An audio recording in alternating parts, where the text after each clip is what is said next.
Welcome to episode 33 of Meet the GIMP. My name is Rolf Steinort and I'm recording this in Bremen, northern Germany. What you see here is the page view graph of Meet the GIMP. And you see, well, it's slowly climbing, just starting here to go around 600 and 800 views and 900, 700 and so on. Goes slightly up and sometimes a bit down when the weather is good worldwide and Friday and so on. But there's a small growth. And then something happened. Look here. Meet the GIMP was featured on Grok. They have a sidebar on their site, and there they post interesting stuff. And on this day here, Meet the GIMP was interesting. You see, we're a bit back to normal. If you like Meet the GIMP and are able to plug Meet the GIMP somewhere, please do it. I want to reach more people and more people and more people, eternal growth, and the final goal is of course world domination. And so please link to meetthegimp.org. I'm very happy about that. And it hasn't to be in Grok. If you look at these sites here where the people are coming from, it's Flickr, it's Delicious, it's some blogs and so on.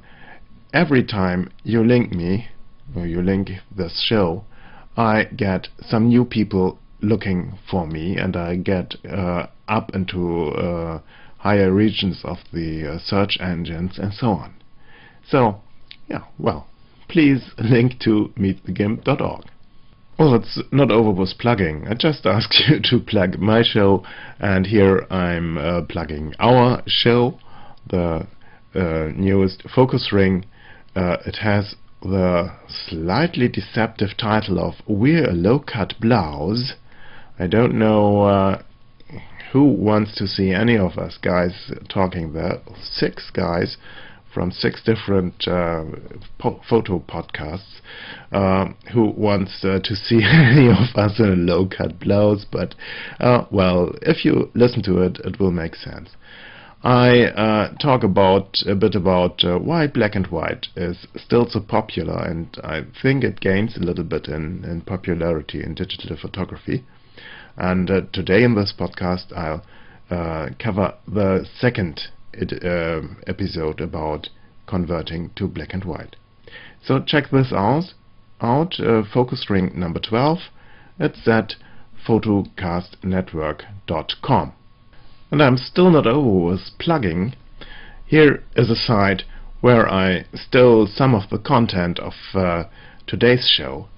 It's Cambridge in Color. And if you, and I assume you are interested in digital photography, check this site out. He has wonderful images of Cambridge in England, and he has very good photography tutorials on them. It's cambridgeincolor.com. Color written the British way, with OU. And now let's start with the show. Here's an image I've stolen from cambridgeincolor.com. Well, Sean knows about it, so I think it's not really stealing. And here is a test for you if you are, well, perhaps former black and white photographer, black and white film photographer. Just what are you thinking when you look at this parrot and the background behind? Well, I had not the idea I should have had, and I think I would have had it 20 years ago when I made my last black and white images on film. Use a filter. There's a problem with black and white photography and with monochrome conversion in digital photography. Bright colors, which we can discern with our eyes without problem when we look at them, bright colors can be the same as the dull background when simply converted to black and white. Let me show you this here. I just go to colors like we did last time, desaturate, and I take luminosity, and now you see here you have a dull gray parrot on a dull gray background. This here is nice, his beak and this area around the eye, his face, but these bright feathers here are simply boring. Okay, let's go back to Cambridge and Color and look at the tutorials here. The first thing, or perhaps if you hear someone singing in the background, Werder Bremen, our local football, soccer Verein. What's Verein in English? I don't know. Club. Our local soccer club. They are playing today, and I'm living straight on the way to the stadium. And if there's a goal, I will hear the roar. You see here, he has a lot of tutorials, and the first I want to choose is a background on color perception. Here you see white light is divided up by a prism into this famous visible spectrum. We have 3 different cone cells in our eyes, one for blue, one for more green and yellow and a little bit of red, and one that covers a little bit of the green and then more yellow, orange and red. And our brain mixes these signals of these 3 different cells together and gets us a color impression. A digital camera sensor collects light in such light cavities or buckets. On top of this array here is a Bayer filter, and this lets only red through, this green, this blue. And so we collect here green information, red information and blue information. The trick with black and white conversion to get rid of this color information, or better, to mix the color information in a senseful way. And here is Sean's page about converting a photo into black and white. And here is his parrot that I showed you in the beginning. And I showed you that this and this has basically the same gray value, so the feathers are becoming invisible, nearly indistinguishable from the background if you just convert that. And that would happen too on film. And with film one had filters. I had for my Yashica a full bag of filters, and here you see applying a red filter gets more red and less blue and green light through to the film, gets us this result here. Or I can choose a green filter. Now I get less blue and red through, and I have this effect here. And I even can put a red and a green filter combined and get this effect. So by reducing 1 or 2 of the basic colors, you can change the way the colors are translated into a gray value. So we need to apply filters. And luckily you don't have to carry this filter in your pocket like you have to if you shoot in black and white film, but you can do it with your computer, with GIMP, and you use the tool Channel Mixer. And this here is this other program called Photoshop, and now I show you how to use the Channel Mixer in GIMP. Here is again the nice parrot from cambridgeandcolor.com, and I'll apply the Channel Mixer. You find it under Colors and Components, Channel Mixer. The dialog is a bit crowded. You have a preview here. you can zoom into the preview to get more details in critical parts. Let's look at, I think this is a good area to look at. You see the eye here, the red feathers, it's called plume, and here a bit of the beak. You see here output channel, we don't use that. You see here red, green and blue sliders, in the moment 100% on red, and here is a checkbox called monochrome. I click on that. You see here output channel vanishes because we have only one output channel, and you see now I have here a really bright red feather area, plume area. And there's another here. We come to that in a moment. If we take the average approach, we should set all these to 33.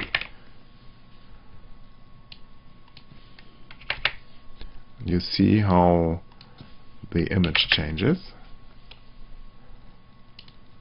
This would have been the result of the transformation with colors desaturate average. And now I can play with these sliders.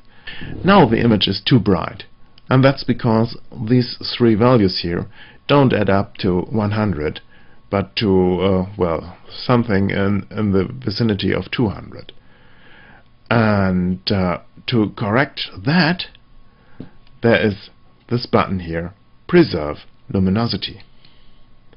Click on it, and now I can adjust these sliders, and the overall luminosity of the image stays the same, but the distribution of the gray values according to the colors changes.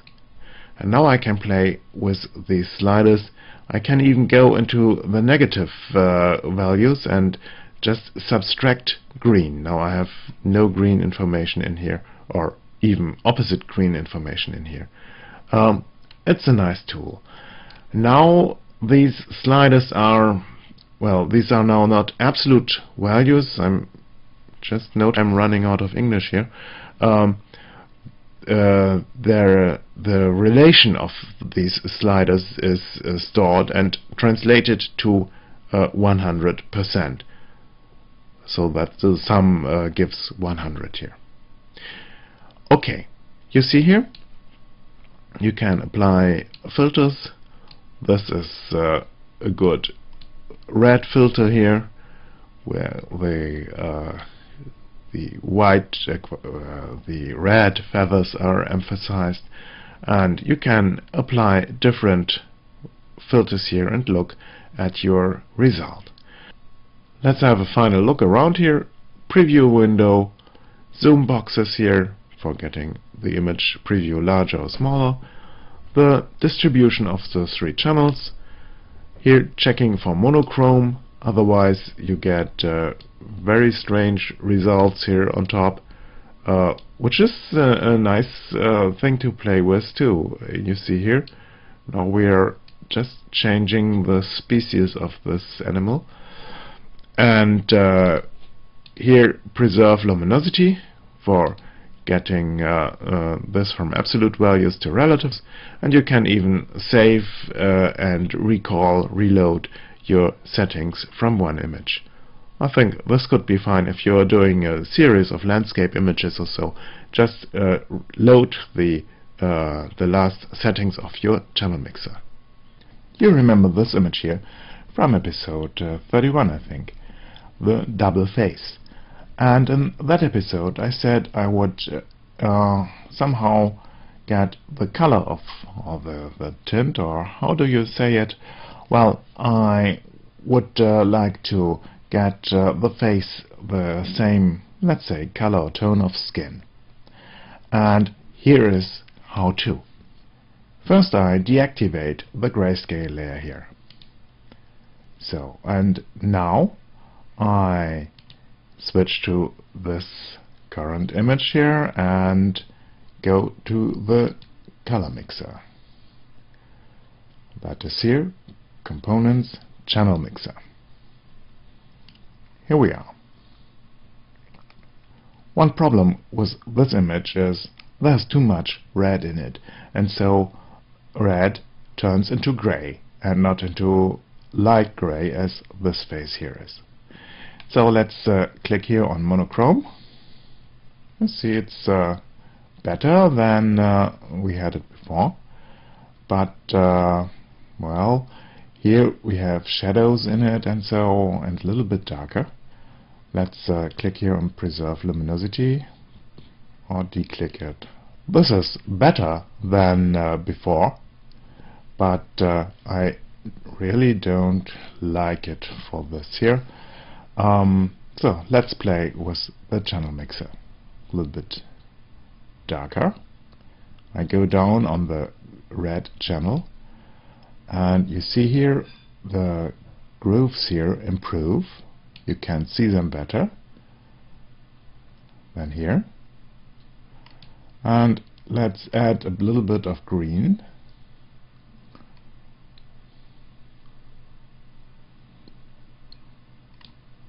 Perhaps a bit of blue. I'm always looking from here to here to check this. And you see I have not checked here preserve luminosity, because I want to control the luminosity of the image. And just a little bit less red, and well, it needs a bit of tinkering.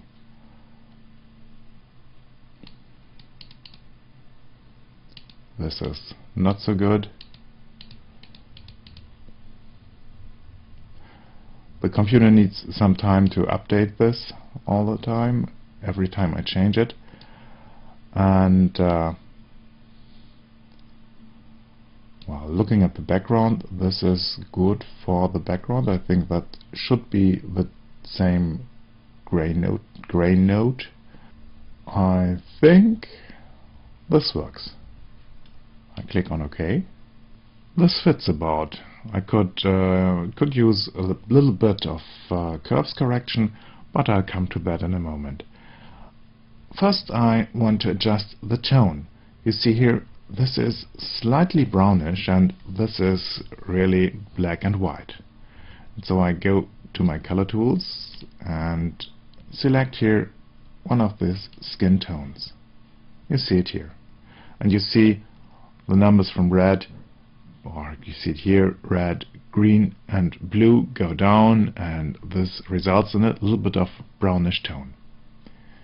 Now I select the old grayscale layer we had, click on it. You see now we have both here, this tone and this black and white tone.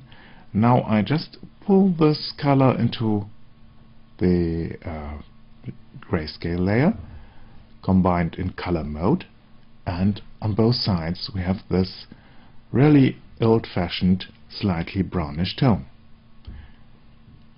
Last step, last stop, is adjusting the curves of this part of the image here. I just click into it, and here is my curves. You see here, black isn't black. I'll adjust that so it gets darker.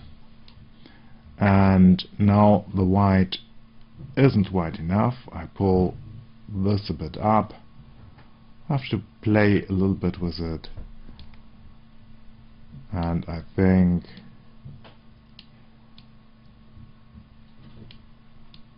this is about as much as I can do. The original image isn't that good.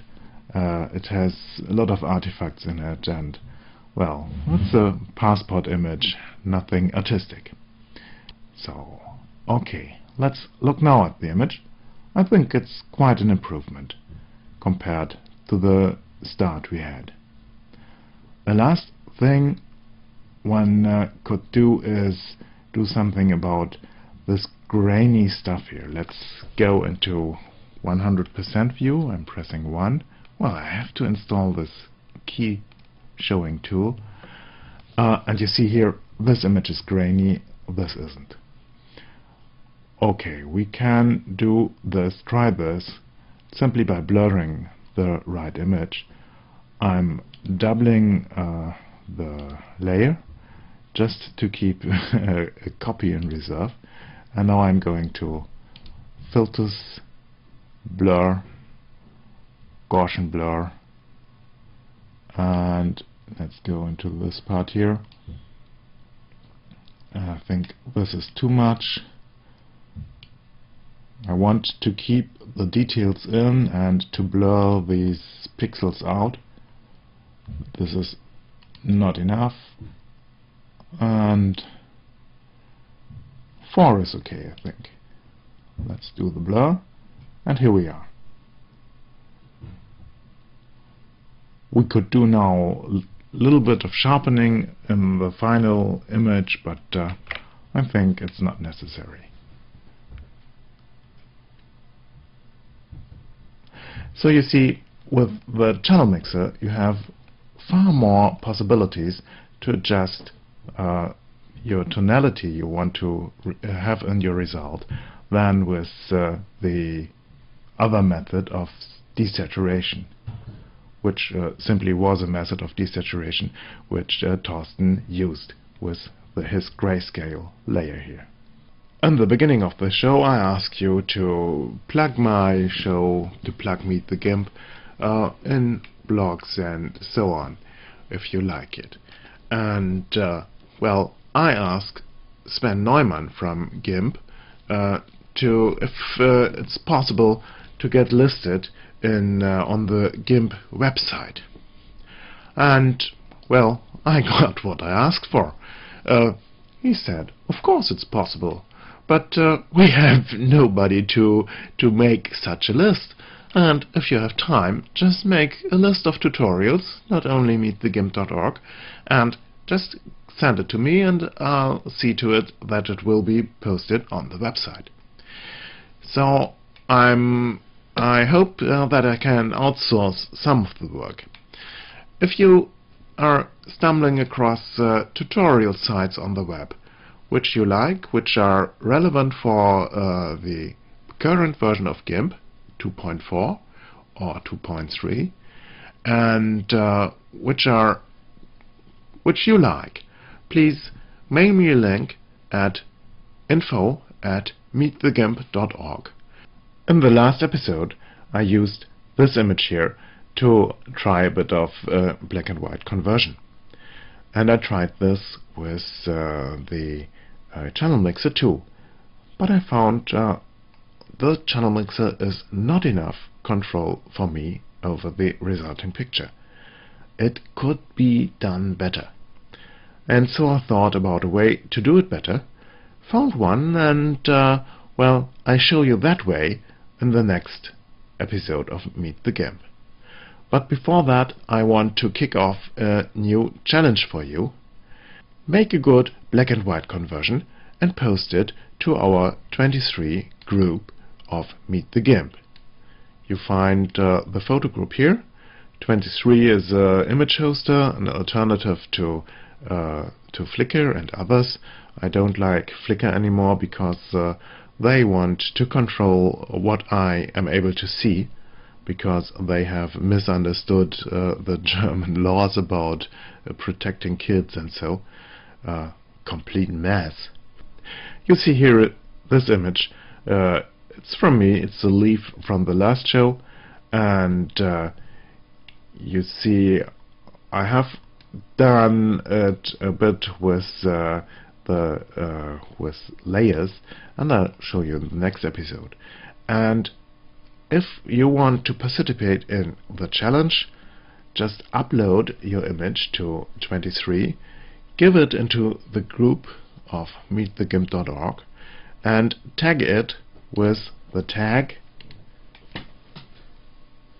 MTG monochrome.